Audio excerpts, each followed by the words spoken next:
ये हो गया था आयोडीज का कॉन्ट्राइंडिकेशन।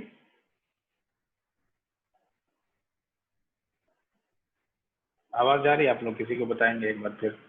आवाज क्यों साइलेंट हो जाता है पता नहीं। सर आप आईओडीज के जनरेशन के बारे में बता रहे थे, फर्स्ट जनरेशन, सेकंड जनरेशन। ये लिपी लूप्स वगैरह बता दिया था ना, फर्स्ट जनरेशन क्या है, यस सेकंड सर। जनरेशन क्या है। सर यही वाला स्लाइड हो रहा था। अच्छा यही वाला हो रहा था ना। टाइप्स। Yes sir. तो जनरली हमने बात करी थी आयोडीज में कि वो टी शेप्ड होता है। अब जो फाइनली हमारे पास है, पहले जो शुरू के थे उसके शेप्स डिफरेंट थे, लिपी लूप्स का मामला अलग था, और वो एक मेटेलिक और समझे कि पॉलीइथिलीन दोनों का कॉम्बिनेशन होता है। पॉलीथीन्स कह सकते हैं, some form of plastics you may say that. उसके बाद जो न्यू जनरेशन है, उस जनरेशन में आप देखिएगा कि उसमें हार्मोन्स भी उसमें इम्प्रेग्नेटेड होते हैं, जो हार्मोन्स लोडेड होते हैं, मल्टी लोडेड इसके लिए उसके नाम होता है। ठीक है। जो लिपी लूप्स था इसके बारे में कई बार क्वेश्चंस आए, sometimes short type of question are being asked and many times they have asked in the multiple type questions. तो अगर इस तरह के क्वेश्चंस हो गए तो वहां भी पूछे जा सकते हैं। लिपी लूप्स चूंकि पहला था इसलिए उस पर सवाल बनते हैं और कई बार पूछे गए। ये डबल एस शेप होता है, एस शेप यानी ऐसे अभी देखिएगा उसका फिगर आएगा तो आपको पता चल जाएगा। और बेरियम सल्फेट होता है। और सबसे बड़ी चीज ये कि जब एक्सरे करेंगे आप तो पता चल जाएगा एक्सरे में। समटाइम्स अगर खो जाता है या कहीं इंसर्ट हो गया यूट्रस में जाके कहीं भी, तो ढूंढ पाने में उसको आसानी होती है स्कैनिंग के थ्रू। इसका जो टेल होता है जो पीछे की तरफ वायर जैसा होता है वो फाइन नायलॉन का होता है, और बाहर की तरफ निकला होता है, वो सर्विक्स से होते वजाइना की तरफ होता है वो। ठीक है। 4 इसके साइजेस आते हैं, ए बी सी डी करके। इसका जो है जो डी है वो लार्जेस्ट होता है, और स्ट्रॉन्ग एंटी फर्टिलिटी इसकी एक्टिविटी होती है। इसकी जो लॉ एक्सपल्शन रेट होता है, रिमूवल रेट बहुत ज्यादा होता है। एक्सपल्शन रेट का मतलब होता है कि बॉडी उसको एडजस्ट वो नहीं करती है, क्या कहते हैं कि कबूल नहीं करती है, और किसी तरह से रिएक्शन स्टार्ट हो जाते हैं उसके इंसर्ट करने के बाद ही, तो वो मसल्स के टोन्स बिगड़ जाते हैं, फिर उसको बाहर निकालना पड़ता है। रिमूवल रेट जो है ना, मतलब इजीली उसको रिमूव कर लेते हैं या किसी और वजह से। ये जब अपने खुद से हम रिमूव करते हैं वो रिमूवल कहलाता है। एक्सप्रेशन का मतलब बॉडी खुद उसको जब बाहर फेंकती है। तो जब भी हम आयोडीज लगाते हैं तो 2 तरह के रिएक्शन होते हैं। एक तो बॉडी एक्सेप्ट कर लेगी थोड़ा माइनर रिएक्शंस के साथ, बॉडी में फॉरेन पार्टिकल की तरह वो आपके म्यूकस मेम्ब्रेन में जाकर अटैच हो रही है। तो इसका जो मेन कहते हैं कि मोस्ट कॉमनली इसका साइड इफेक्ट उसमें होता है कि पेन के साथ साथ ब्लीडिंग स्टार्ट हो जाता है। ऐसी कंडीशन में हम उसको निकालते हैं खुद ही, that is called removal. And expulsion, body खुद उसको बाहर कर देती किसी वजह से, सही से वहां पर बना नहीं हो या फिर लगाने में इंसर्ट नहीं कर पाएंगे।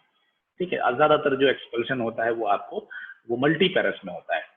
ठीक है। और इसमें सी और डी जो टाइप होता है थोड़ा सा बड़ा साइज होता है, इसलिए ये मल्टी पैरस में वो वुमेन जो ऑलरेडी जो है ना वो कई बच्चे उनके हो गए हैं 2 से ज्यादा, उनके लिए थोड़ा बड़ा साइज की जरूरत पड़ती है। नहीं तो छोटे वाले वो फिक्स नहीं होते हैं, क्योंकि उनके अंदर जो सर्विक्स होता है या फिर यूटेरस होता है वो उनकी साइज जो है वो थोड़ी सी इलास्टिसिटी कम हो जाती है, तो उसमें बैलूनिंग हो जाती है, इसकी वजह से वहाँ सही से वो रह नहीं पाता है। सेकंड जनरेशन जो है वो आपको 1970s में आया, जिसमें सबसे पहली बार कॉपर को एडिट किया गया। आपको ध्यान रखना होता है कि बॉडी के अंदर जो चीजें जा रही है वो लेस रिएक्टिव हो आपके बॉडी से। तो उसमें जो होता है वो चांदी, सिल्वर, गोल्ड, उसके बाद कॉपर। क्योंकि सिल्वर और गोल्ड बहुत महंगा आते हैं कंपेरेटिवली, तो इसलिए कॉपर को इस्तेमाल किया। कॉपर लेस रिएक्टिव है कंपेरेटिवली आयरन के, स्टील के। ठीक है। ये साइज में भी छोटा है और बहुत इजीली फिट हो जाता है, इवन कि नल्ली पैरस में भी। नल्ली पैरस उनको कहते हैं, एक तो मल्टी पैरस हो गया, 2 से ज्यादा बच्चे जिनको हो गए हैं, नल्ली पैरस जिसको अभी भी कोई कंसेप्शन हुआ नहीं हो। ठीक है। मेटेलिक कॉपर होगा बहुत बढ़िया। इसके साथ की रिएक्शन ज्यादा बॉडी के लिए कार्सिनोजेनिक नहीं हो, दूसरे साथ साथ एंटी इन्फर्टिलिटी इफेक्ट्स भी हो। तो जो कॉपर होता है ना वो जो रिलीज होगा धीरे धीरे, वो एंटी इन्फर्टिलिटी इफेक्ट्स का कई तरीके से, म्यूकस प्लग नहीं बनने देगा, या फिर डायरेक्टली वो किल कर देगा स्पर्म को, या मोटिलिटी कम कर देगा। इस सारी वजहों से इसको मेटेलिक कॉपर का इस्तेमाल किया गया। जो सबसे पहले अर्ली डिवाइस थे उसमें कॉपर 7 के नाम से था। उसके बाद जो एक आया कॉपर T20। न्यू डिवाइसेस में बहुत सारे टी के वेरिएंट्स आए, CUT 220C। 220 जो है ना ये असल में डायमीटर, जो कॉपर वायर इस पे लपेटा होता है ना उसका डायमीटर कहलाता है। CUT 380A या AG करके, इसमें मतलब कि इसमें AG क्या होता है जानते होंगे आप लोग? किसका सिंबल है केमिस्ट्री में AG? Anyone? Silver Okay, silver. sometimes that may be also be added in that. नोवा-टी करके एक आता है जो मल्टी लोडेड, उसके बाद मल्टी लोडेड डिवाइस आता है जो 3rd या 4th जनरेशन में आता है, MLCU 215, ML for multi loaded, इसमें हार्मोन्स भी लोडेड होते हैं। इसी तरह MLCU 375। बहुत ज्यादा आपको ऑब्जेक्टिव टाइप्स तो इसमें नहीं पूछेंगे, लेकिन कई बार इस तरह की चीजें आई हैं आपको MCQs में। अगर MCQs यहाँ आता है पैटर्न में एक्सेप्ट हुआ तो वहां भी पूछ सकते हैं। पीजी में इसके क्वेश्चंस बहुत आते हैं, कोई भी उठा के पूछ लिया, जैसे आपको पूछ लेगा MLCU 375 ये 2nd जनरेशन है, ये 3rd जनरेशन है, इस तरह की चीजें आपको पूछ के वो ऑब्जेक्टिव में देके वो पूछ सकते हैं, तो इसको ध्यान में रखना है। एडवांटेजेस क्या है इसका, आईओडीज का? सिंपलिसिटी है इसमें, नो हॉस्पिटलाइजेशन, यानी आपको एडमिट होने की जरूरत नहीं है। नर्सेज एक बार आएंगी या फिर कोई हेल्थ वर्कर है वो जानती है डॉक्टर से, ओपीडी विजिट में भी सिंपली वो आपको कर देंगे, इसके लिए एडमिट होने की जरूरत नहीं है। फ्यू मिनट्स में इंसर्ट हो जाता है, कोई बड़ी चीज नहीं है। और एक बार आपने अगर इसको यूज कर लिया तो मंथ क्या ईयर के लिए आप समझिए कम से कम सालों के लिए, ऑन एन एवरेज 2 से 3 साल रखा जाता है, ऐसे 5 से 10 साल तक भी इसकी ड्यूरेबिलिटी है। तो आप इसको इस्तेमाल कर सकते हैं। जैसे और सब जो बैरियर मेथड्स थे उसमें था कि बिफोर क्वाइटस या सून आफ्टर क्वाइटस आपको इस्तेमाल करना पड़ता है, इसमें ऐसा नहीं है, free from all these things. आप एक बार लिया सालों तक you may be may not be having the baby. Inexpensive होता है, बहुत महंगा नहीं है। आप अगर गवर्नमेंट के हॉस्पिटल्स वगैरह में जाइएगा तो फ्री में भी बहुत जगह मिलता है, या फिर अब तो उसमें प्लान्स में ही आते हैं, फैमिली प्लानिंग के जहाँ पे सेंटर्स वगैरह होते हैं वहाँ भी ये चीज़ को बहुत एडवोकेसी इसकी कहा जाता है। रिवर्सिबल इफेक्ट है, ये बहुत अच्छा पॉइंट है कि एक बार आपने इसको हटा दिया तो फिर से आप कंसेप्शन के चांस बढ़ गए, लेकिन लाइगेशन कर दिया आपने या फिर आपने कट करके वास को हटा दिया तो उस सब कंडीशन में रिवर्सिबल नहीं है। यहाँ रिवर्सिबल है, ये अच्छी चीज है। No need for continuous motivational to take a pill daily या बैरियर मेथड डेली। मैंने कहा कंपेरेटिवली जो बैरियर मेथड हम लोग लेते थे या फिर पिल्स लेना पड़ता था या कॉन्डोम्स के इस्तेमाल थे, सर्वाइकल कैप्शन, अदर मीन्स जो है उसमें क्या है कि आपको बार बार उसमें करना पड़ता है, तो इससे या फिर हो सकता है अवेबिलिटी ना हो, तो इस तरह से चांसेस प्रेगनेंसी के बन जाते हैं। तो इस कंडीशन से कंपेरेटिवली ज़्यादा अच्छा है, लेकिन इसके अलावा भी इसके साइड इफेक्ट्स हैं। सबसे जो कॉमन साइड इफेक्ट है, बहुत ज़्यादा लोगों को ये हो जाता है, खासकर नली पैरस में होता है, वो ब्लीडिंग हो जाता है।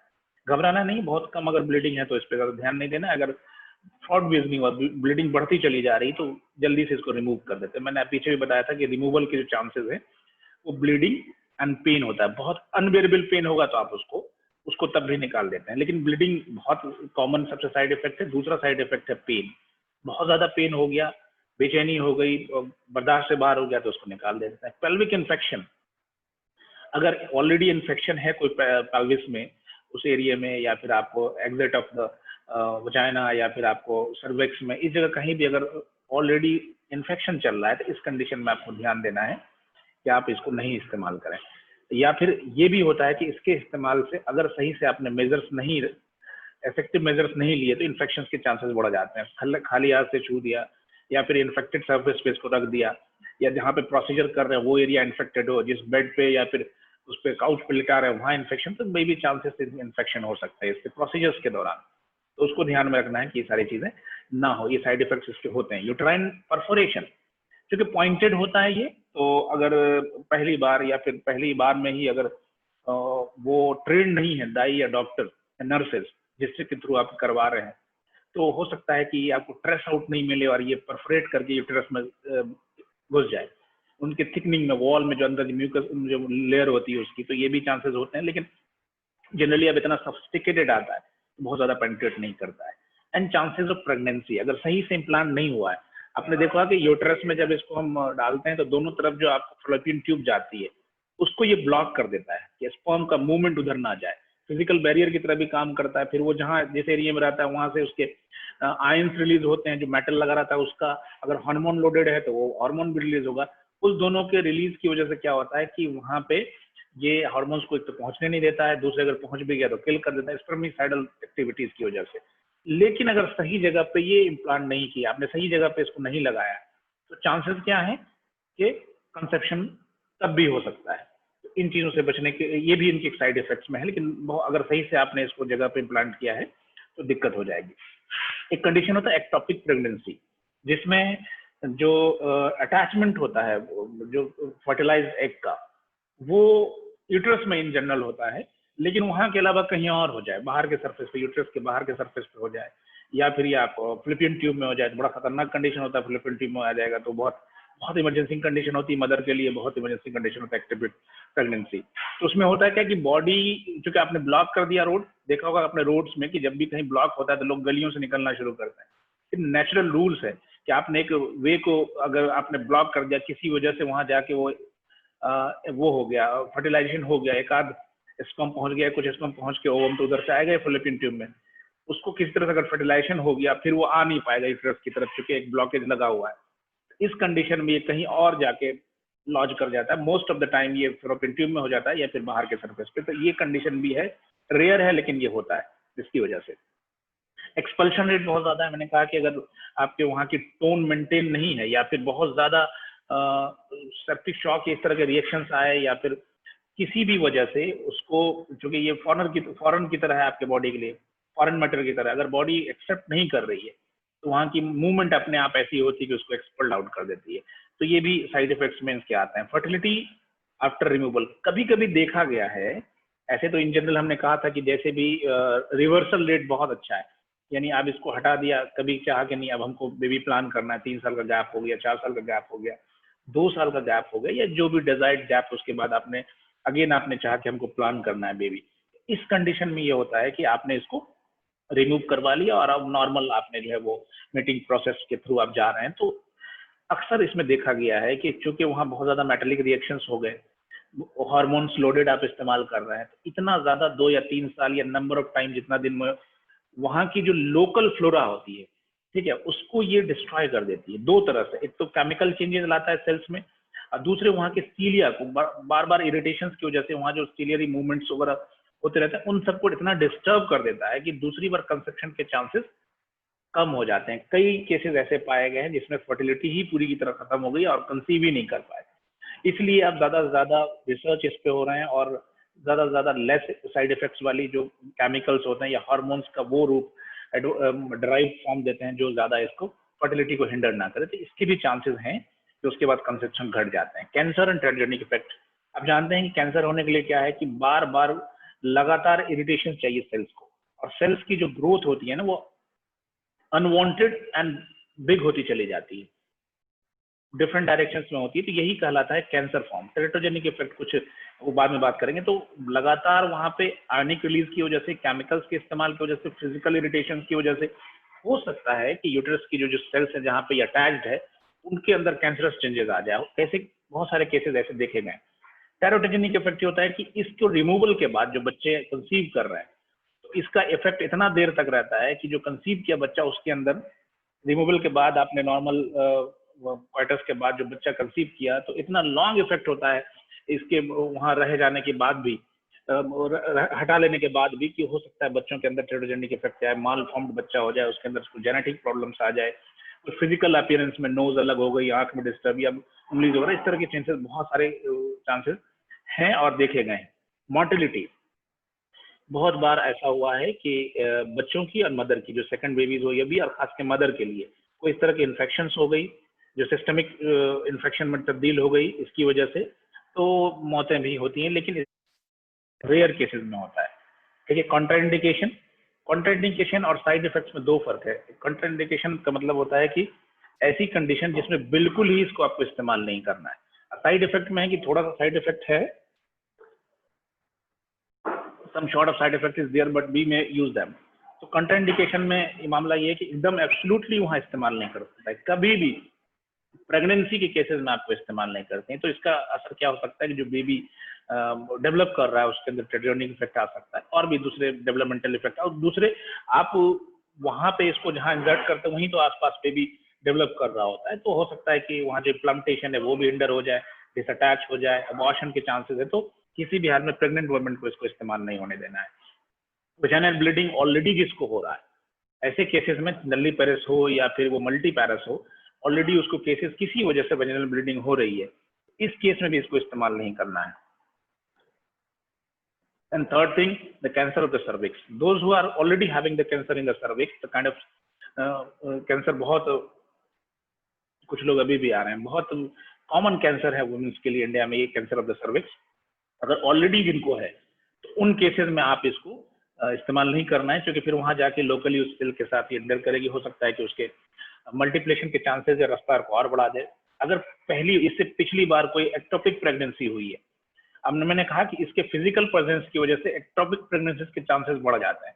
मतलब जो फर्टिलाइज एग है वो अंदर यूट्रस में ना कहीं और हो जाए, उसमें हो सकता है कि वो फैलोपियन ट्यूब में हो जाए या फिर बाहर जो यूट्रस का बाहर सरफेस उस पर हो जाए, या कहीं भी आप पेरिटोनियम में बाहर जाके कहीं भी हो जाए। उस चांसेस में पहले से ऑलरेडी अगर प्रीवियस एक्टोपिक के चांसेस है किसी वजह से, या तो आईडीज के इस्तेमाल से या किसी और वजह से, तो इस केसेस में इस्तेमाल नहीं करता है।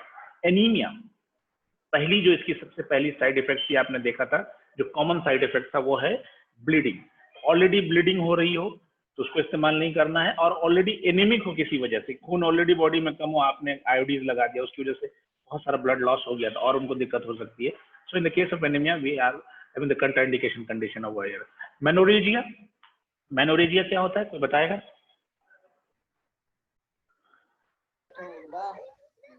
मेनोरेजिया, लेडीज एनी गर्ल्स कोई बताएंगी what is menorrhagia?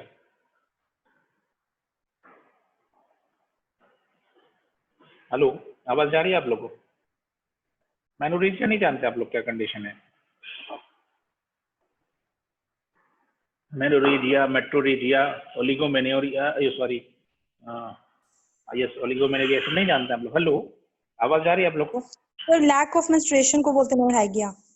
Menorrhagia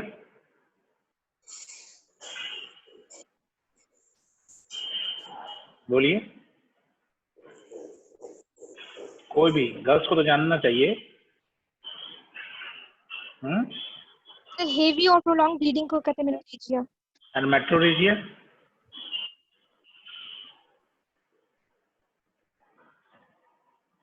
metrorrhagia, अच्छा डिस्मेनोरिया बताइए।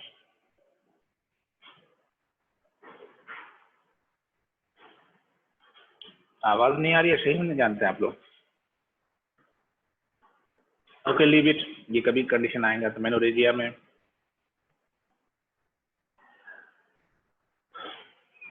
कई लोग हैं लेकिन okay leave it. Menorrhagia condition में हो या PID condition, pelvic inflammatory disease हो, उस कंडीशन में, दोनों कंडीशन में लास्ट प्रेगनेंसी अगर ये कोई कंडीशन आ उसमें ऑलरेडी नहीं करना है, फिर और ये ब्लीडिंग की वजह से या यहाँ के सिक्रीशंस को बढ़ा देगा, कंडीशन और वर्स होती चली जाएगी। पेल्विक इन्फ्लेमेटरी डिजीज ऑलरेडी उसकी वजह से भी मेनोरेजिया हो जाता है, उसकी वजह से भी मेट्रोरेजिया हो सकता है, और उस कंडीशन में अगर आपने इसको और इस्तेमाल कर लिया, आयोडीज इंसर्ट कर दिया कहीं पे, तो और भी सिक्रीशंस बढ़ा देगा वहाँ के वॉल से, यूटेरस से या फिर आपको सर्विक्स से, तो और ज़्यादा सिक्रेटरिंग डिजीज होने के चांसेस बढ़ जाते हैं इसमें।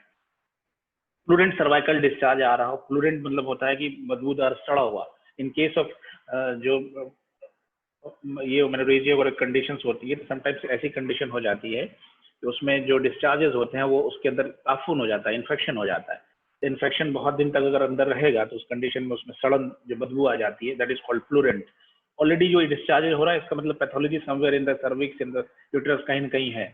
ऐसी कंडीशन में आपको नहीं इस्तेमाल करना है और लेने देने पड़ जाएंगे। Distortion of uterine cavity due to congenital malformation and fibroids.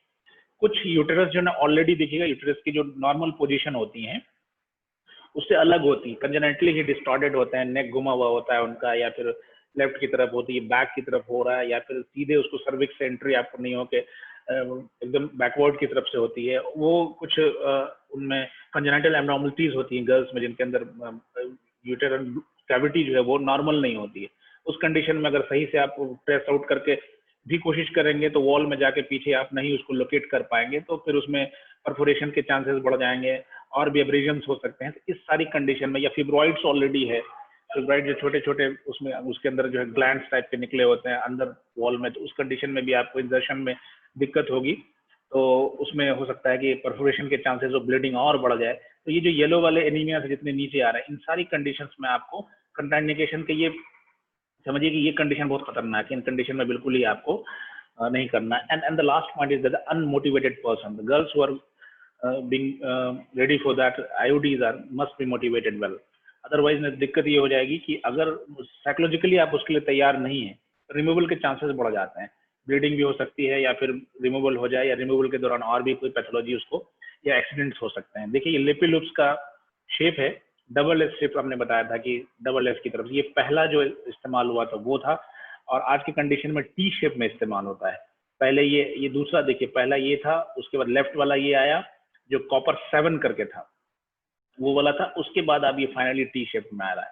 कुछ और एडवांस चीजें आप ये देखिए, IOD copper T, IOD copper 7 जिसकी बात मैंने कहा, आईडी मल्टीलेटेड, आईडी लिपी लूप्स जो है इसके, और एक इसमें नाम आ रहा है डाल्कन शील्ड का, एकदम राइट में देखिए नीचे सबसे, ये मैंने स्टार इसलिए इसमें लगाया है कि ये 2014 या 15 के वो पीजी में पूछा हुआ था, इधर तो बहुत साल 2 साल से मैंने पेपर नहीं देखे हैं, ये पूछा हुआ था ये क्वेश्चन डाल्कन शील्ड वाला, तो ये ऑलरेडी आपके पाक में भी दिया हुआ है। तो ये डिफरेंट टाइप ऑफ शेप जो है टाइम के साथ इस्तेमाल होते रहे। कॉपर इसलिए नाम पड़ा कि कॉपर बहुत कॉमनली इसमें इस्तेमाल होता है, और जो नंबर्स लिखे होते हैं वो डायमीटर होता है कॉपर वायर्स के, जो वायर उस पर लपेटा होता है उसके डायमीटर जो नंबर बताता है। इस तरह से आप फिगर देखिए किस तरह से यूट्राइन कैविटी में इसको इंसर्ट करते हैं, सर्विक्स से होता हुआ सीधा जो वॉल है अपर एंड लेफ्ट की तरफ उधर जाके, और जो दोनों टी के जो इसके राइट वाले ब्लैक एंड व्हाइट में देखिए, ठीक है, तो दोनों इसके जो हैंड होते हैं वो जाके ब्लॉक कर देता है फॉलोपियन ट्यूब की तरफ जाने के लिए। तो इस तरह से फिजिकल और उसके अंदर जो आयंस निकलते हैं, केमिकल जो अपलोडेड, उसके अंदर हार्मोन्स होते हैं, तीनों तरह से हार्मोनल, फिजिकल एंड केमिकल, तीनों रिएक्शंस की वजह से उसकी थ्योरीज है क्या क्या होती है, वो आगे बता भी चुका हूँ, आगे देखिएगा। उस तरह से उस थ्योरीज के हिसाब से वो फिर वो वहाँ पे म्यूकस प्लग को नहीं बनने देगा, ज़्यादा बना देगा, बाहर निकाल देगा। कंडीशन ये हो सकती है कि वहाँ पर स्पर्म को एस्ट्रोमोजेनिक इफेक्ट हो जाएगा, या कंडीशन ये हो सकती है कि मोटिलिटी वहाँ की डिस्टर्ब कर दे, थिकनेस ला के म्यूकस थिक प्लग बना दे वहाँ पे। लेफ्ट वाले में देखिएगा कितना इजीली इंसर्ट हो रहा है, इसको प्रैक्टिकल में आइएगा तो एक रखा हुआ है यहाँ पे, दिखा देंगे आप लोग को, नीचे से एक हैंडल टाइप का होता है, कोई इंसर्ट करने के बाद वो पता चलेगा कि वो वहाँ हो गया है, तो फिर धीरे से इसको निकाल लेते हैं, पीछे वाले हैंडल को वहीं फिक्स हो जाता है। राइट साइड में देखिएगा किस तरह ऐसे, जिस तरह से एकदम परपेंडिकुलर इस तरह की शेप आपको नहीं मिलेगी, तो थोड़ा टेढ़ा होता है, लेकिन जो एक्सपर्ट हैंड होता है धीरे धीरे वहाँ पर रीच आउट कर लेता है उसको। आवाज जा रही है आप लोगों को? लग रहा है कोई दूसरा आ रहा है। ये और भी दूसरा है, और ये लास्ट वहाँ में देखिए आपकी इसकी बॉडी जो आयोडीज की होती है, और जो स्ट्रिंग होता है, जो वायर भी इसको देते हैं, वो वायर बाहर की तरफ होता है, जो इसी वायर के बिना पे फिर हम इसको बाहर निकालते हैं, जो रिमूव करते हैं ना, यही ट्रेस आउट होता है इसमें लेवेनोजेस्ट्रल जो है ना, ये अपलोडेड होता है, जो मल्टी लोडेड की बात आ रही है, हार्मोन लोडेड जो इतने भी होते हैं उसमें। ये एक मिनट, बार बार ये जियो मीट डिस्टर्ब कर रहा है। Ideal candidates, who are the ideal candidates for iodine, the last slide आज बात करेंगे कि सबसे आइडियल कौन होता है, किनको इस्तेमाल करना चाहिए। आप भी डिफरेंट फॉर्म ऑफ आपने बर्थ कंट्रोल्स के मेथड्स देखे बैरियर में, ये भी बैरियर कम केमिकल मेथड जो कॉम्बिनेशन है आयोडीज का, तो उसमें भी आपने आइडियल मेथड्स की बात हुई थी। इसमें देखिएगा कि आइडियल कौन है, जो एक फेडरेशन है, plant parent food federation of America, उसने उसके हिसाब से उस लोगों को आयोडीन इस्तेमाल करना चाहिए, those who have at least 1 children, एक बच्चा कम से कम हो। क्योंकि इसके मैंने साइड इफेक्ट में बात करी थी, मैं डिस्कस करा था कि थोड़े से साइड इफेक्ट ये भी देखे गए हैं कि इसके बाद फिर से कंसेप्शन के चांसेस बढ़ जाते हैं। ये यूट्राइन जो इन्वायरमेंट है, यूट्राइन कैविटी का जो इन्वायरमेंट है, समटाइम्स उसको परमानेंटली डैमेज कर देता है इस तरह से कि अगर आपका मेटिंग हो भी गया मेल एंड फीमेल गैमेट का, तो ये वहाँ सही से इम्प्लांट नहीं होने देता है।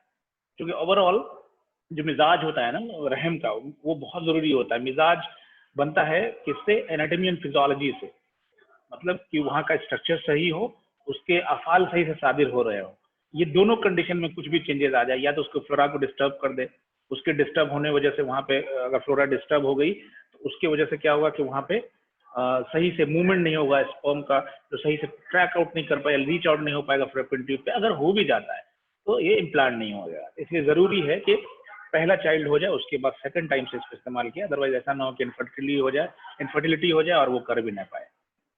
कोई हिस्ट्री ऑफ पीआईडी नहीं है, मतलब उसको पहले जिसके लिए आप इस्तेमाल, एक तो पहला ध्यान में रखना है कि एक बच्चा हो, नली पेरेक्स में नहीं इस्तेमाल करना है।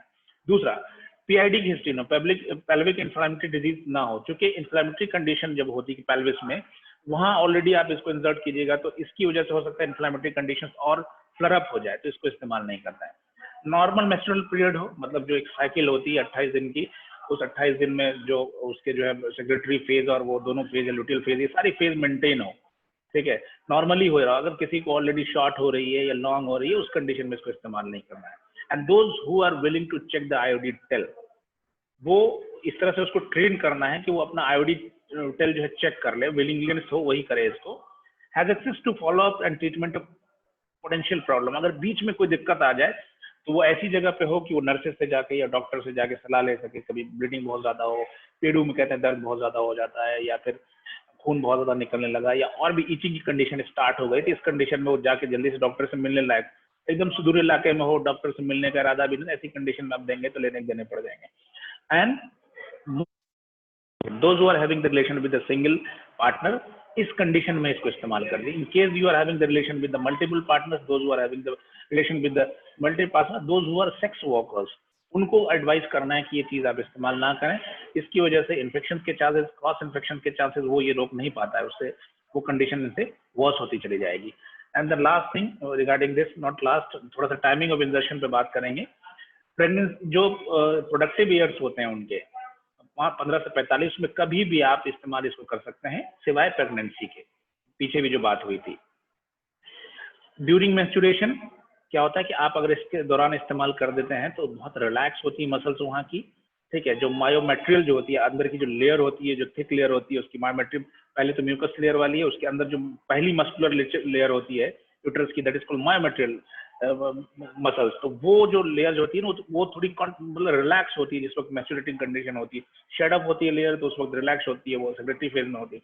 तो उस वक्त आप अगर ठीक मेंस्ट्रुएशन के दौरान इस्तेमाल करें तो बेस्ट है, या फिर बेहतर है with in 10 days of beginning of the menstrual period, start होने के 10 दिन के अंदर आप इसको इस्तेमाल कर दे तो बेस्ट है। For first week after delivery, अगर वो बच्चा होने के ठीक बाद अगर आप इसको जो है ना करते हैं तो ये बेस्ट है। कि कहते हैं कि आप हॉस्पिटल में जो 1 हफ्ता 10 दिन रहते हैं शुरू में, वो लास्ट दिन जिस दिन आप निकल रहे हैं उस दिन इसको करवा लें। इमीडिएट पोस्टमार्टम के बाद नहीं करते हैं, पोस्टमार्टम के ठीक बाद आप करेंगे तो इसके चांसेस दो चीजें होती है।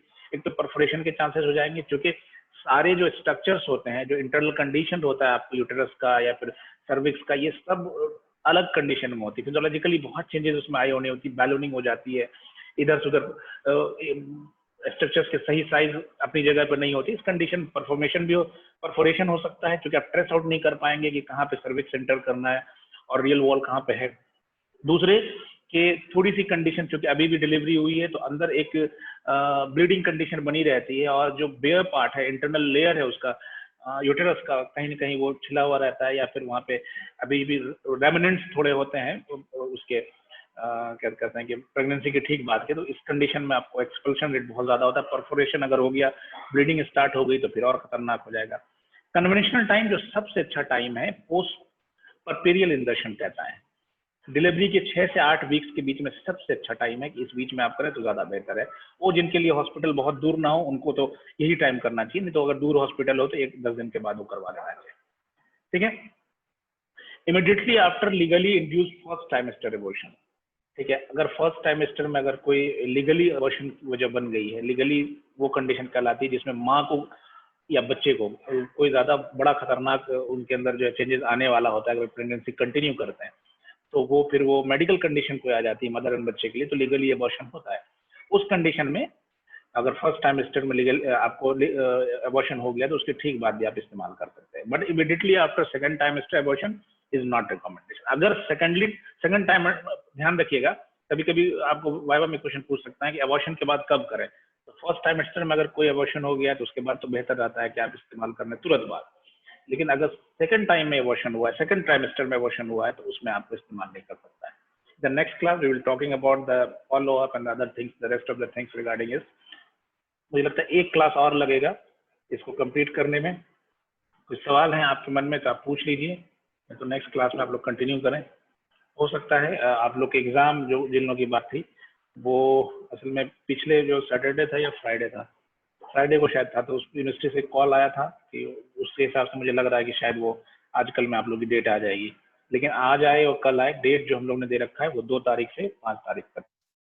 तैयार रहिएगा, कोई स्क्रीनशॉट भेज देगा। स्क्रीनशॉट में दिखाया कि ऊपर के स्क्रीनशॉट लोग भेजना है जिसमें 4-5 लोग ही है। अगर थक गए स्क्रीनशॉट लेते हुए तो अपना नाम स्पेशली मुझे करके भेज दीजिएगा इसमें, ठीक है। Any question?